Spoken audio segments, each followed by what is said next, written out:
Hoş gördük istediği dinleyiciler, bizim Doğma Radyomuzun əziz pərəstişkarları. Bilirsiniz, biz ustad her sənətkara demirik. Keçmişlərdən də dünyasını dəyişmiş sənətkarlarımızın da sözləridir. Elə sağ olan ustad sənətkarlarımız da var ki, onlarla söhbət əsnasında həmişə eşidirik ki, ustad hər oxuyana, hər xanəndəyə, hər müğənniyə ustad kəlməsi demək düzgün deyil. Amma bugün fikir verirsiniz, oxuyanlarımız, çalanlarımız, yazanlarımız hətta çoxdur, bol-boldur. Bu təbii ki, yaxşıdır. Biz musiqili xalqı qoy çox olsun, bol olsun, şənlənsinlər. Amma onlar xalqın istəyini qazana bilirlərmi? Əlbəttə ki, təbii ki, hamı yox. Çox maraqlıdır və çox qəribə görünür ki, bir ay, 2 ay öncə mahnı oxumağa başlayan və səhnəyə çıxan cavanlara populyar müğənni, səhnə ulduzu, hətta təqdim eləyəndə onları ustad deyirlər. Bu çox qəribə görünür və bizim ustad sənətkarlarımıza çox təəccüblü görünür bunlar. Mən nahaq yerə söhbəti belə başlamadım, çünki bugün bizim sizinle görüşe gelen bizim doğrudan da ustad sənətkarımızdır. Can Əli müəllimi, Respublikanın xalq artisti, şöhrət ordenli xanəndəmiz Can Əli Əkbərovu siz hamınız yaxşı tanıyırsınız və bilirəm ki, ümumi xalq sevgisi qazanır Can Əli müəllim. Sizin telefon zənglərinizdən bilirik. Çox şükür ki, telefon zənglərində bizim daimi dinləyicilərimiz öz rəylərini, öz fikirlərini, verilişlərimiz haqqında bildirirlər. İstek və arzularını da bizə çatdırırlar və biz təbii ki, gələcək verilişlərimizdə onları nəzərə alırıq. Bugün də istekli dinləyicilər, qonağımızı sizin istəyinizlə studiyamıza dəvət etmişik. Can Əli müəllim, xoş gəlmişsiniz studiyamıza. Əli xanım, çox sağ olun, minnətdaram, təşəkkür edirəm. Yeah.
Caner müəllim, mən bu yaxınlarda sizin solo konsertinizi gördüm. Doğrudan da çok hoşum geldi. Tek ben özümden danışmıram. Onun səhərsi günü, şəhər içində də bir söhbət eləyəndə, sorğu aparanda gördüm ki doğrudan da hamının rəyi müsbət idi. Çünkü siz bilirsiniz indi dəv düşüb, cavanlar da solo konsert keçirirlər. Sonra onun sənətkarların yəqin ki bunu hesabat xalq qarşısında bir hesabat hesab eləyirlər bunu. Ancaq sizin solo konsertiniz mənim nəyə görə xoşuma gəldi? Doğrudan da orada millilik, orada o dərinlik, orada muğam, bizim xalqın kökünə bağlılıq, hər şey aşkar idi və bir intervyuda verdiniz, bir kiçik müsahibənizi də eşitdim, o da mənə çox ləzzət elədi. Dediniz ki, indi daha belədir də zamanı. Gördüm ki, hamı çıxır, hamı oxuyur. Dedim ki, qoy bir mən də özümü sınayım. Bu biraz parodiyaya da oxşadı, amma mənə ləzzət elədi. Həqiqətən Canerli müəllim, siz artıq neçə illərdir səhnədəsiz, özünüzlə dərs ala-ala, özünüzlə tələşib müəllimliyə gəlib çatmışsınız, pedaqoji fəaliyyətiniz də var, onu bilirəm. Amma bu sənətimizin bugünü haqqında mən istəyirəm söhbətimizi başlayaq, musiqimizin xüsusilə. Fərdə xanım, mən ilk öncə Azərbaycan Teleradyo şirkətinin radyo bölümü üzrə musiqi redaksiyasının həmişə mənə isti məhəbbətini duymuşam. Mənim sənətimə, şəxsiyyətimə, davranışıma hətta siz tərəfdən həmişə dəstək almışam. Buna görə çox təşəkkür edirəm sizə. Bu halallıq bir söhbətdir. Halallıq naminə bir sizə verdiyim bir qiymətdir. Çox sağ olun. O ki qaldı mənim bugünkü musiqi dünyamızın bugünkü axarına, baxarına mənim nəzərlərim məni qane etmir. Hətta görürsünüz, etmiri də hecalandırdım. Bilirsiniz, Fərdə xanım, biz sistematik olaraq qəzetlərdə, ayrı-ayrı kanallarda sizin bu efirinizlə öz irad və tənqidlərimizi, tövsiyələrimizi bildirmişik. Mənim bugün mənəvi haqqım çatır bu sözləri deməyə. Niyə? Niyəsi budur ki, ilk öncə mən sənətə gələndə nəhəng sənətçilərin qarşısında imtihan verdim. Kimlər idi bunlar? Bunlar Xan Şuşunski, Seyid Şuşunski, Əhməd Bakıxanov, Şövkət xanım Ələkbərova, Mütəllimov, Sara xanım Qədimova, Fatma xanım Mehrəliyeva, Tükəzban xanım, Qurban Primov, Hacı Məmmədov, Əhsən Dadaşov, Həbib Bayramov, mən Sərvər İbrahimov, Firudin Ələkbərov, mən bu sayı çoxalda bilərəm. Məlumdur, məlum məsələdir. Yəni, ilk imtihan verən Canerli Əkbərov 40 il üstündən ötüb. Mən indi sizin sözünüzü təkrarən demək istəmirəm. Yəni, indi fəaliyyətimi səhnədə davam etdirməklə əlaqədar, həm də ali tədris ocaqlarında milli musiqimizi tədris edirəm və bu milli musiqimizin tədrisində bir vasitə başçılıq edirəm. Azərbaycan Dövlət Mədəniyyət və İncəsənət Universitetinin rəhbərliyi sağ olsun, mənə böyük bir kafedranın tənzimləməsini həvalə edib. Mən oranın dosentiyəm. Yəni, bu milli musiqidə elmi araşdırma aparan bir insanam. Mən bir mahnı oxumaqla, bir muğam oxumaqla öz işimi bitmiş hesab eləməmişəm. Mən hal-hazırda milli musiqimizlə bağlı tədris proqramı hazırlayıram. Bunları deməkdə məqsədim nədir ki, məni eşidən mənim həmkarlarım, məni sevən mənim xalqım bilsin ki, Canerli Əkbərov 40 il müddətində öz nəfəsi ilə gözəllik rəsmini çəkdi.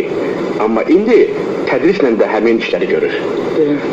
Və bugünkü durumla, yəni musiqi, milli musiqi mədəniyyətimizdə olan bu durumla mən qane olmuram, qane etmir məni. Nəyə görə? Birinci ona görə ki, bugün yanılmış mahnılar sabah yox dərəcəsindədir. Bugün meydana atılan xanım qızlar, qəşəng oğul balalar səhərsi gün yaddan çıxırlar. Birinci bunların səslərində estetik normalar yoxdur. Səslərin tərkibində bədii estetik normalar yox dərəcəsindədir. Yəni, musiqi, bilirsiniz, təlimdə iki cür səs var. Qulağa xoş gələn səslər, qulağa xoş gəlməyən səslər. Müğənni gərək qulağa xoş gələn səslərlə musiqini ifa ediyə. Bu ayrı bir bəladır. İndi bunların, yəni, nə sözlərində bədilik var, nə o sözə calan olunmuş musiqidə bədilik var, nə də səslərində olan o estetik zövq verən səs vitaminləri yoxdur. İnsanın hisslərini qidalandıran səs vitaminləri deyil. Bu mənim ifadəmdir. Səs vitaminləri, necə ki, meyvələrimizdə, göyərtlərimizdə, ayrı meyvələrdə vitaminlər var. Həkimlər onu cana xeyir sayırlar. Məsəl üçün, Qızıl Əhməd alması. Qədim bizim o Lənkəran zonasında bitən nədir bu, limonların tərkibində olan vitamin C-lərin və yaxud da dəmirlərin çoxluğu insan bədəninə, toxumalarına, hüceyrələrinə, qana xeyri olan elementlərdir, yəni vitaminlərdir. Bəs insanın hisslərini qidalandıran nədir? Həmin vitaminlər deyil, insanın hisslərini qidalandıran səs vitaminləridir. Oxuyanın səsi. Bəli. Əgər oxuyan bizim sait və samitlərin mövqeyini duyursa, milli ifaçı və yaxud da vokalçı sait samitlərə vurulan naxışların yerini dəqiq tənzimdə bilirsə, A hərfinə, Ə hərfinə, O hərfinə, Ö hərfinə naxışları sala bilirsə, samitlərdən istifadə etməyin yerini bilirsə, cingiltili və kar samitlərdən istifadə etməyin yerlərini yəqinləşdirə bilirsə, o ifaçılar yaxşı oxuyurlar. Məsələ, bəlkə indiyəcək bu temalara toxunulmayıb sizin bu efirdə. Bilirsiniz, P hərfində görsən heç bir səs yoxdur. Amma indi M hərfində səs yoxdur. L hərfində səs yoxdur. Kar samit. Bəli. İndi Fəridə xanım, siz gözəl bir jurnalistsiniz. Sizin yəni, efir fəaliyyətiniz imkan verir ki, siz mənimlə danışasınız. Bizim sizə, biz nəslinin sizə böyük hörməti var. Sizin meydanınızda da, bugün, sizin meydanınızda, siz bugün o söz dünyamızın, nitq mədəniyyətimizin öncül bir aparıcı qüvvəsi ola, sizin qabağınızda da bizim qabağımıza çıxanların bir qrupu çıxıb. Onların danışıqlarında bədilik yoxdur. Cümlələrində də bədilik yoxdur. O sözlərə o avazı qoşa bilmirlər. Amma sizin səsinizin tərkibi də, söz düzümünüz də, cümlə quruluşunuz da o qədər bədilik yaradır ki, biz xanəndələr, biz müğənnilər, biz səhnə adamları sizinlə rəvan danışa bilirik. Yəni, Fəridə xanım, bu tema ilə bu bir efir vaxtı deyil, amma mənə verilən imkandan, mənə verilən qiymətdən istifadə edib mən bu sözləri deməyi özümə borc sayıram. Sabah xalq deməsin ki, niyə axı bu bizim alqışlarımızla şöhrət qazanmış sənətçilərimiz niyə susurlar?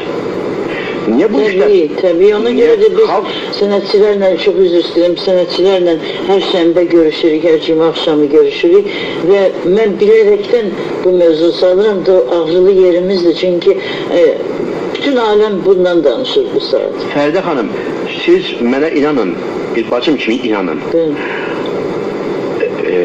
Xalq sizi küçələrdə görmür. Amma biz diqqət mərkəzində olduqlarımız üçün xalq bizi küçələrdə, ayrı-ayrı yerlərdə, ictimai yerlərdə görəndə yaşlılar bizdən qopmurlar. Niyə siz bu işə əncam eləmirsiniz? Niyə bizim eski zövqümüzü korlayanlara qarşı siz mötəbər yerlərdə, möhtəbər tribunalardan söz demirsiniz? Bizim yaxamızdan yapışırlar. Mən sizi inandırım. Mən bunu efirə deyirəm bu sözlərimi. Sizlərə əli çatmayanlar, bizə əli çatanlar bu sözləri, bu işlərimizdən tələb edirlər. Rəhmətli Xan əmi ilə bir səhnədə çalışan bir Can Ələkbər var. Mən Mütəllim-oğla, rəhmətli Yaqub Məmmədovla, rəhmətli Rübabə xanım mənim ilk leylim oldu. Rəhmətli Sara xanımla Azərbaycanı qarış-qarış gəzən sənətçiyəm. Rəhmətli Şövkət xanım, Fatma xanım, kimləri deməyim, hamı bu adlar mənim üçün buketdir.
Çok sağ olun Canan müəllim. Demək, mən bu söhbətinizdən belə görürəm, yana-yana danışırsınız. Belə nəticəyə gəlirəm ki, deməli, musiqidə siz ki, biraz elmi həllini verdiniz bu səsin, xalq tərəfindən qavranmağın. Deməli, savad mütləq lazımdır ki, mütləq mənada. Musiqi təhsili, çox adam musiqi təhsili almadan, musiqi savadı almadan oxuyur. Gözü Fərdə xanım, mən opera balet teatrında bunu haşiyə çıxıb deyirəm. Öz sənət meydanıma, özüm hələ potensial imkanlarım öz tabeliyində ola-ola, öz meydanıma yeni Məcnunlar, yeni Leylilər, yeni Şahsənəmlər, yeni Qəriblər, yeni Şah İsmaillər hazırladım. Açıqladığım fikirlərlə onlara münasibət bildirib onları hazırlamışam. Yəni, bugün onların ifası məni 90% qane edir. Bu böyük göstəricidir. Məni qane edir 90%. Bu böyük göstəricidir. Əgər özünüzü qane edirsə, deməli, əlbəttə ki, o tələbkarlıqla. Bəli, onlar indi mənə ilə müəllim kimi baxırlar. Mən də vaxtilə öz böyüklərimdən bunu nizamlı, intizamlı öyrənmişəm. Atam xanında idi. Babam xananda olub, mənim genimdə də musiqi var. İndi genində musiqi olmayanlar, onlar atılıblar musiqi meydanına, özlərini ancaq teleekranlarda silkələyirlər. Hoppanırlar. Bu hoppanma, bu silkələmə, bu qara qışqırıq, bu haykü musiqi deyil, bu şoudur. Canan müəllim, bu bir pedaqoq kimi görün nə qədər yetirmələriniz var. Və sizin öz mən bildim, ilk məktəbiniz ailədə olub. Bəli, mən atamdan musiqi təhsili almışam. İlk muğam müəllimim, yəni sənət məbədgahım mənim atamdır. Sonra xanəmidir. Sonra xanəmi. Deməli, biz musiqi təhsili, amma məktəbdə də oxumusunuz da kövrəyi. Bəli, mən deməli, həm tibbi savadım var, həm sonra gəldim Asaf Zeynal'da 5 il təhsil aldım. Sonra Azərbaycan Dövlət Mədəniyyət və İncəsənət Universitetini də bitirdim. O da musiqidir. Bəli. Yəni, 10 il sərasər musiqi oxumuşam. Bəs operaya gedişiniz nə vaxtda təsadüf edib? Bilirsiniz, Fərdə xanım, 1965-ci ildə mən Asaf Zeynal'da 2-ci kurs tələbəsi olan ərəfədə, o vaxt Əfriyatşah Bədəlbəyli rəhmətli opera balet teatrında baş dirijor idi. Soltan Dadaşov isə Allah rəhmət eləsin, böyük rejissor idi, böyük milli rejissor idi, Leyli Məcnun əsl rejissor idi. Bəli, onlar, mən dəvət olundum opera balet teatrında, o vaxt Flora Kərimova Leyli hazırlanırdı, Arif Babayev Məcnun, mənə də verirlər Məcnunun atasını, sözün açığı, cavan oğlan idim, 25 yaşında. İndiki görünüşündən də arıq idim. Gördüm, o vaxt bilirsiniz, Fərdə xanım, Leyli Məcnunun fəlsəfi, psixoloji təsiri çox güclü idi. Leyli Məcnun bugünkü qədər sadələşməmişdi. Siz məndən yəqin şərik olasınız. Bilirsiniz, hər şeydən az olsa yaxşıdır. Bu mənim gəldiyim qənaətdir. Çoxluqda səmərə olmaz. O vaxt Leyli Məcnunun adının özünün bədii təsiri çox güclü idi, vahiməli idi. O baxımdan mən bunu əlaqələndirib demək istərdim ki, mənə verilən ata obrazı, özüm hələ cavan ata idim, amma cavan idim də, mən birdən-birə 15-ci əsrdə Füzuliyə nüfuz eləyəndə vahimə məni bastı. Mən zəng çaldım Əfriyatşah Bədəlbəyliyə. 64-2-0. Bəli. 64-2-0-a zəng çaldım, özünlə danışdım. Onun da Allah qəni rəhmət eləsin, dəyişib dünyasını mənə soyuqanlı cavab verməsi məni teatrdan 6 ay işləyəndən sonra qaçırmağa bağlar etdi. Mən bunu tam təmin edirəm. Mən düzdür, filarmoniya... Bu 6 ay elə atanı oynayırdı? Oynamadım. Heç oynamadım. 6 aydan sonra bu əmr verildi. Biz hazırlandıq. Mən operadakı konsertlərdə çıxış edirdim. Bizim hörmətli Zeynəb xanımın dəfələrində orada mənim konsertlərim oldu. Amma mütəmadi olaraq mən filarmoniya solisti idim 63-cü ildə. Mən hələ tələbəlik biletini almadan solist filarmoniya olmuşam. Bu da mənim şansım olub. Bu da mənim böyük istidadımın məhsulu olub. Tələbə biletinin qoxusunu, rəngini duymayan, görməyən Canəli Əkbərov böyük sənətçilərlə eyni səhnədə çalışan bir Canəli Əkbərov. Bəli. 63-cü il avqustun 2-sindən. Və Fərdə xanım başarılı olmasın, oradan təzədən yenə heç kəsə heç nə demədim, gəlib bir axsaqqal qayğısı görmədim opera balet teatrında. Amma məhəbbətim sönmədi. 75-ci ildə müraciət etdim, o vaxt opera balet teatrının direktoru olan gözəl bəstəkarımız, dostumuz, qardaşımız, profesör Azər Rızayevə. Getdim qəbuluna. Dedim Azər müəllim, belə bir hadisə baş vermişdi, sizə danışdığımı danışdım. Mənim teatra məhəbbətim sönməmişdi. Bu 6 ay mənə çox şey verdi. Niyə? Orada Ağabab Bünyadzadəni gördüm. Onunla bir səhnədə işləmək nəsib oldu. Nəhəng adamları görmüşsünüz də, çiğ-çiğnə işləmişsiniz. Allahıma qurban olum, mənim şansım oradan başlamışdı. İfaçılıqdan bu teatr sənətində bu, yəni Sultan Dadaşovun adını eşitmiş, sonra özünü görəndə, onun o görkəmini, onun ağ saçlarını görəndə sənət görürdüm. Əfriyatşahın mənə olan o münasibətini görəndə, onun vahiməsi, onun intizamını görəndə mən daxilən dartılırdım, özümü səfərbər edirdim. Nə olsun o mənə dedi ki, olmaz falan, amma mən onun böyük sənətini həmişə baş əymişəm. Alınmadı da qismətim yox imiş. Sonralar isə Zakir Nərimanovla, yəni köhnə bizim mədəniyyət naziri, Allah onu qəni bəli, çox mərfətli bir kişi idi, çox gözəl bir alim idi və onunla danışıq aparıldı. O, məni bir mütəxəssis kimi operaya layıqlı bir mütəxəssis kimi məni opera balet teatrına perevod verdilər. O vaxt yəni köçürdülər. Opera üzürsəm, filarmoniya səhnəsindən opera səhnəsinə. Ve ilk rolunuz... Üzürsəm, indi işə bax. Ben çok maraqlıdır. Yəni, Pərdə xanım, çox maraqlı bir paradoksal fikirlər yaranır. Mən yenə 13 nəfər o bədii şuranın tərkibində yenə mən yoxlanıldım. Baxmayaraq mən köçürülmüşdüm səhnədən səhnəyə. Aydındır, yenə mənə qulaq asılır. Yəni, bununla nə demək istəyirəm? Qənaata gəlib demək istəyirəm ki, baxmayaraq mən nazirin əmri ilə mən köçürülmüşdüm, amma yenə böyük menzurka mənə baxdı. Sənət menzurkasından keçdim. Süzgecdən keçirdiniz. İndikilər kimi zənglə, onunla xahişlə, tapşırıqla mən bunu səmimi deyirəm. Heç bəndən inciməyəcək bildirlər ki, mən deyil danışam. Amma oxuduz da demək. Bəli, rəhməli Bəhrəm Mansurov mənə çaldı. Allah rəhmət eləsin. Görün, necə adamlarla... Bəhrəm Mansurov atamla ailəvi dost idi. Bəhrəmin atası Məşəd Süleyman kişi atamla dost idi, məktublaşırdı. Mirzə Mansur əmisi. Mən Mirzə Mansurun nəvəsi vardı, Ənvər. Ənvərin çalılarda qulaq asmışam, klasikalarına. Yəni, o böyük bir familiyadır. Azərbaycan Milli Musiqi Mədəniyyətində xidməti olan familiyadır. O çaldı mənə Mahurindini və o illərdir ki, Mehdi Məmmədov rəhmətlik Leyli Məcnun'a yeni quruluş verir.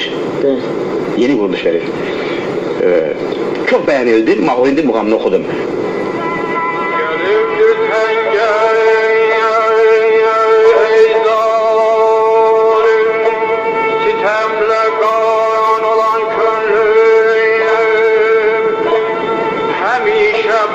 Vəslində gülüb xəndan olan könlüm düşüb Məcnun kimi səhraya bir leyli fərağında bütün aşıqlar içrəyər mənbəyi irfan olan könlüm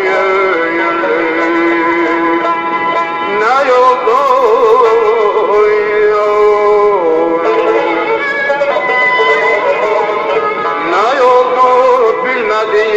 düşdüm güda gülzar-ı koyundan həmişə xani bəslir bəzminə mehman olan könlüm aydan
kısa müddet ərzində böyük bir iradə ilə, böyük bir inatkarlıqla, böyük bir arzu, həvəsini bildirəndən sonra Məcnunu oynadım. İlk leyliniz kim oldu? Rübabə xanım Muradova. Allah Heç bir rəhmət eylesin. tərəddüd eləmədən, düzdür, Rübabə xanım... Mən özüm o tamaşada olmuşum, Bəli, baxmışam. Fəridə xanım, mən Rübabə xanımla estrada səhnəsində uzun illər çalışmış bir insanam. Evet. İlk qastrom da onunla başlamışdır. Yevlax Bərdə tərəfə. Və o, Allah onu qəni-qəni rəhmət eləsin. Mən çox sevinirəm ki, mənim ilk leylim Rübabə xanım oldu. O heç bir əda göstərmədən, Əsl leyliydi. onun səsinin içindəki yanğı birbaşa demək olar ki, Leyli harayı idi.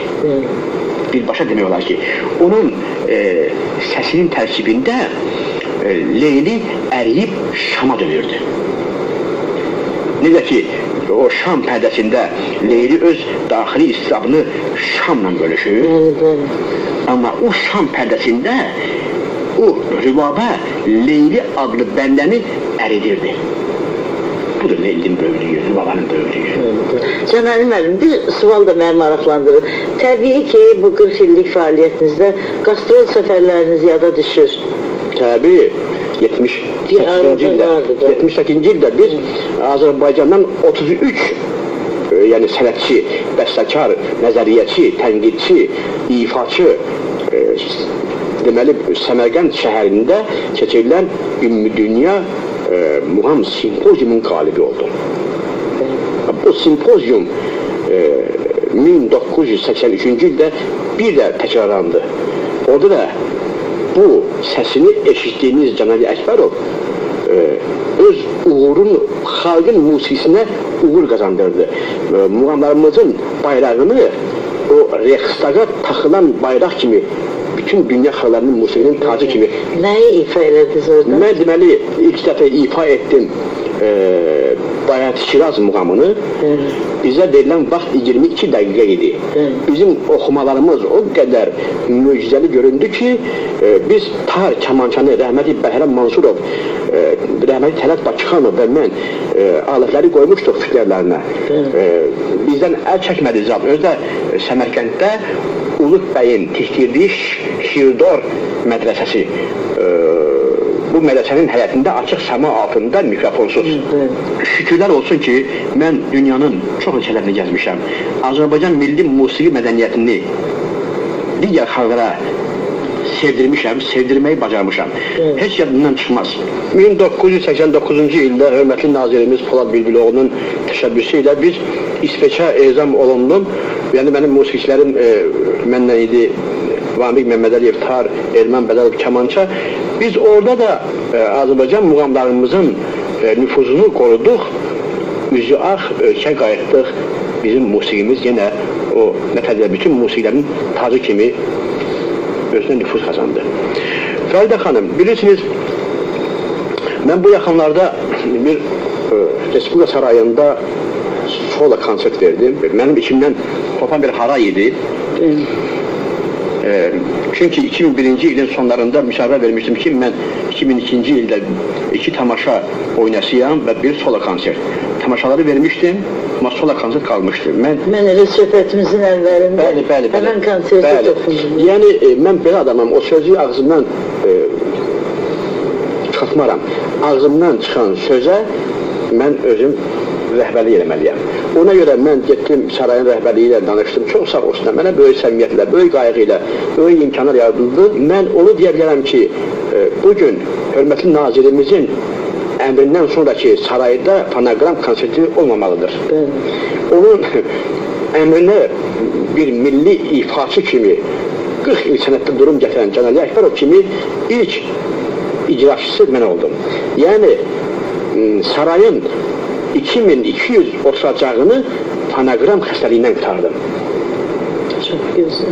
Təsəvvür edin ki, bugün 63 yaşlı Cənab-ı Əkbərov sarayda 3 saata yaxın solo konsert verdi fonoqramsız. Böyük bir ansambl, Əhməd Bakıxanovun adını daşıyan gözəl bir ansamblda, onun rəhbəri Möhlət Müslümov, Fəxrəddin Dadaşov kamançada, Vamik Məmmədəliyev əlavə mənim üçün solo tar çaldı. Bir oxunmayan bir muğam oxudum. O muğam sizin fonetikanızda var. Onu fransızlar yazıb kompakt diskə. Çoban Bayatı. Çok güzel, çok O güzel. ümumiyyətlə o muğam xanəndələr ifasında müstəqil bir muğam kimi ifa olunmayıb. Onu həmişə Qurban dayı, yəni Qurban Primo sol atarda çalırdı. Sonraki tarçanlar da ondan sonra təlim aldılar və o saraydakı konsert mənə çox böyük nüfuz qazandırdı.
Cenab-ı ben size uzun ömür arzu ediyorum. Siz bir dediniz ki 60 yaş sənət üçün hiçbir şey değil, sənətkar dışında o yaş bir rol oynamır. Əksinə deyirlər ki, biz belə eşitmişik ki, sənətkar püxtələşdikcə, yaşı artdıkça özü də püxtələşir, sənəti də püxtələşir. Siz şükür Allaha ustad sənətkarsınız, çoxlarının müəllimi olmuşsunuz və müəllimsiz. Özü də nəhəng adamlardan dərs almışsınız, götürmüşsünüz, çiyin-çiyinə çalışmışsınız ona. Mən sizə can sağlığı arzu edirəm, yaradıcılıq uğurlar arzu edirəm. Həmişə xoş sorağınızı eşidək, studiyaya gəlişinizə görə də təşəkkür edirəm sizə. Çox sağ olun, minnətdaram.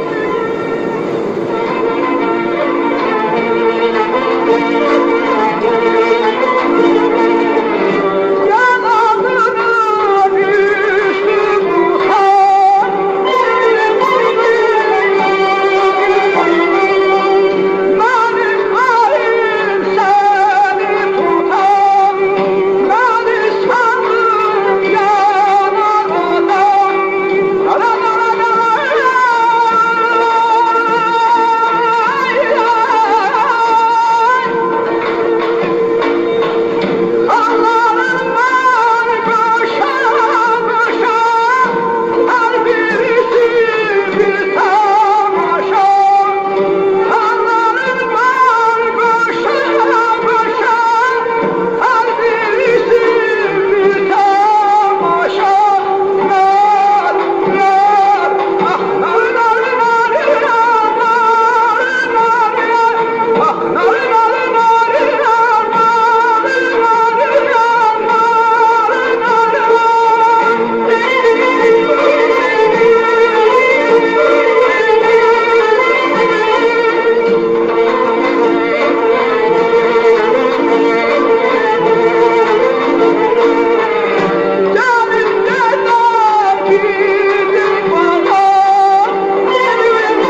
hörmətli dinləyicilər, bir görüşümüzlə başa çatır. Qonağımız Respublikanın xalq artisti, Azərbaycan Dövlət Mədəniyyət və İncəsənət Universitetinin dosenti, Şöhrət ordenli xanəndə Canali Əkbərov idi. Onunla söhbəti Fərdi Aslanbəyov aparırdı. Rejissorumuz Rəfiqə Zeynalova, səs operatorumuz Fatma Mirzəağa qızıdır. Sağ olun, sağlıqla qalın.